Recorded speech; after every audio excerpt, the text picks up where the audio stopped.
अच्छा देखें जी। अब अभी तो हमने यूनिट सेल की कुछ बेसिक टाइप्स देखी कि सिंपल क्यूब यूनिट सेल क्या होता है, बॉडी सेंटर्ड यूनिट सेल क्या होता है, और like face centred unit cell क्या होता है। अब फर्दर देखते हैं। अभी तक हम ये तो जान चुके कि पूरे का पूरा क्रिस्टल लेटिस जो है वो डिपेंड किस पे कर रहा है, यूनिट सेल पे डिपेंड कर रहा है। जैसे जैसे यूनिट सेल की शेप चेंज होती चली जाएगी, वैसे वैसे पूरे क्रिस्टल लेटिस की शेप भी चेंज होती चली जाएगी। तो फिर पूरे क्रिस्टल लेटिस को समझने के लिए सिर्फ यूनिट सेल को समझ लेना काफी है। अब जरा देखते हैं कि आखिर पूरे क्रिस्टल लेटिस की शेप चेंज होती कैसे है, या दूसरे अल्फाज में यूनिट सेल की शेप चेंज कैसे होती है। जरा यूनिट सेल की शेप चेंज चेंज होगी तो क्रिस्टल लेटिस की शेप ऑटोमेटिकली चेंज हो जाएगी। अब जरा देखते हैं कि यूनिट सेल की शेप चेंज कैसे होती है आखिर। अब इस चीज को देखते हैं। देखें, अब यूनिट सेल के टोटल 6 पैरामीटर्स हैं कि जिन पे यूनिट सेल की शेप डिपेंड करती है। वो 6 पैरामीटर्स कौन कौन से हैं, ये आपके सामने है बिल्कुल। देखें, एक ये वाली लेंथ है, ये लेंथ है, यानी वाई एक्सिस के अलोंग जो लेंथ है, ये वाई एक्सिस है, ये एक्स एक्सिस है, ये जी एक्सिस है। क्लियर आपके सामने। वाई एक्सिस के अलोंग जो लेंथ है, इस लेंथ को मैं नाम दे देता हूं बी का।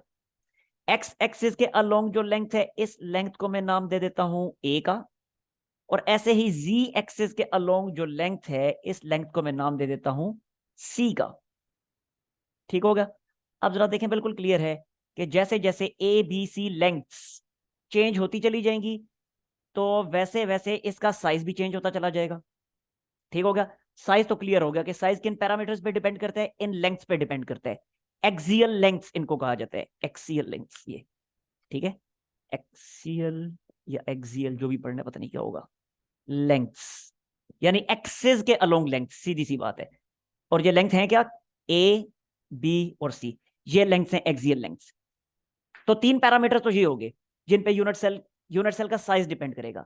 अब यूनिट सेल की शेप किन पैरामीटर्स पे डिपेंड करेगी, तो बिल्कुल क्लियर, देखिएगा जरा। अब ये डिपेंड करेगी लाइक इन एंगल्स के ऊपर। ये एंगल्स हैं, देखें जरा।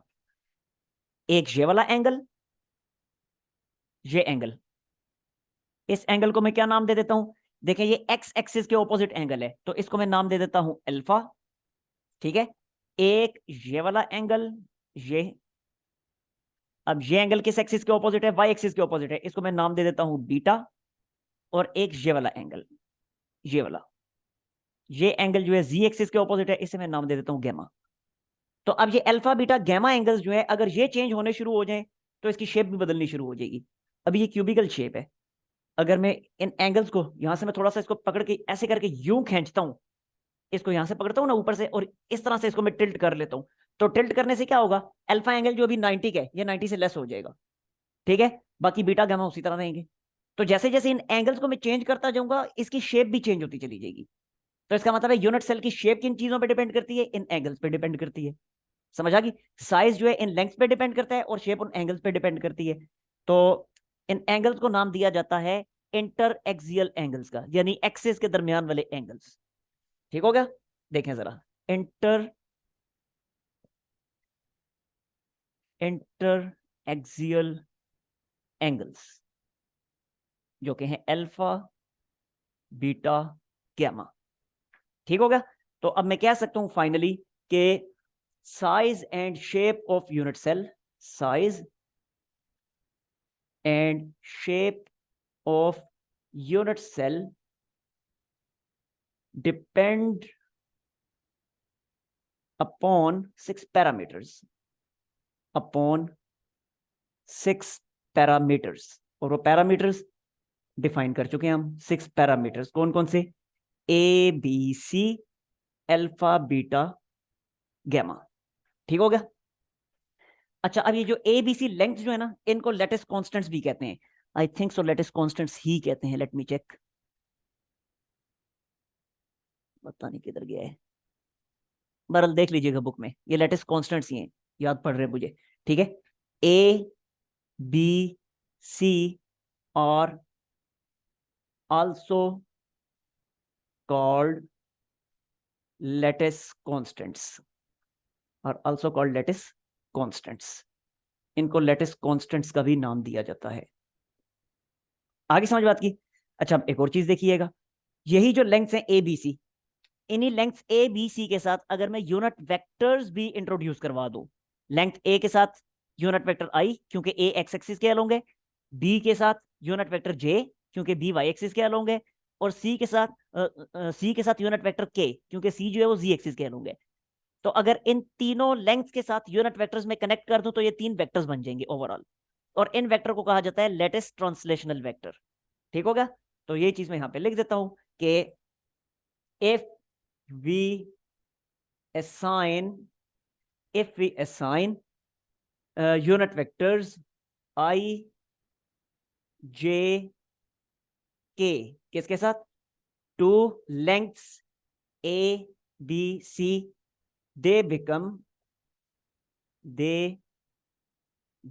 क्या, lattice translational vector, translational vector.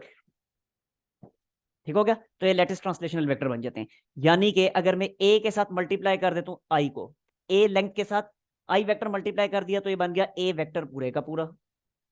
इसी तरह बी के साथ मल्टीप्लाई करता हूं जे को क्योंकि बी वाई एक्सिस के अलोंग है, तो बन जाएगा पूरे का पूरा वेक्टर बी।